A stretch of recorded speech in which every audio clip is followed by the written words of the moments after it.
नाज़िन federal service commission जे इम्तिहान में सिंध जे shaky ڈوميسائلن ते ॿियनि सूबनि जे उम्मीदवारनि खे पास करण जो chief secretary Sindh Mumtaz Ali Shah notice वरितो आहे।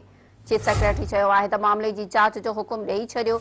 ڈوميسائل जाली निकिता त कार्रवाई कई वेंदी।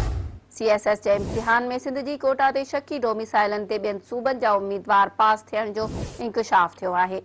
महरान टीवी जी ख़बर जो chief secretary Sindh Mumtaz Ali Shah notice वरितो आहे। Chief secretary Mumtaz Ali Shah Mehran TV सां ॻाल्हाईंदे चयो आहे त मामले जो नोटिस वठंदे शकी ڈوميسائلن जी जांच जो हुकुम ॾेई छॾियो आहे।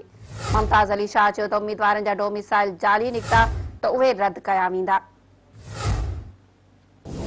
नाज़िन अहम ख़बर हिकु दफ़ो ॿीहर अव्हां खे ॿुधाईंदा हलूं त फेडरल सर्विस कमीशन जे इम्तिहान में सिंध जे शकी ڈوميسائلن ते ॿियनि सूबनि जे उम्मीदवारनि खे पास करण जो chief secretary Sindh Mumtaz Ali Shah notice वरितो आहे। चीफ सेक्रेटरी चयो आहे त मामले जी जांच जो हुकुम ॾेई छॾियो। ڈوميسائل जाली निकिता त कार्रवाई कई वेंदी। CSS जे इम्तिहाननि में सिंध जी कोटा ते शकी ڈوميسائلن ते ॿियनि सूबनि जा उम्मीदवार पास थियण जो इंकशाफ थियो आहे। महरान टीवी जी ख़बर जो chief secretary Sindh Mumtaz Ali Shah notice वरितो आहे। Chief secretary Mumtaz Ali Shah Mehran TV सां ॻाल्हाईंदे चयो आहे त मामले जो नोटिस वठंदे शकी ڈوميسائلن जी जांच जो हुकुम ॾेई छॾियो आहे। मुमताज़ अली शाह चयो त उम्मीदवारनि जा ڈوميسائل जाली निकिता त उहे रद्द कया वेंदा।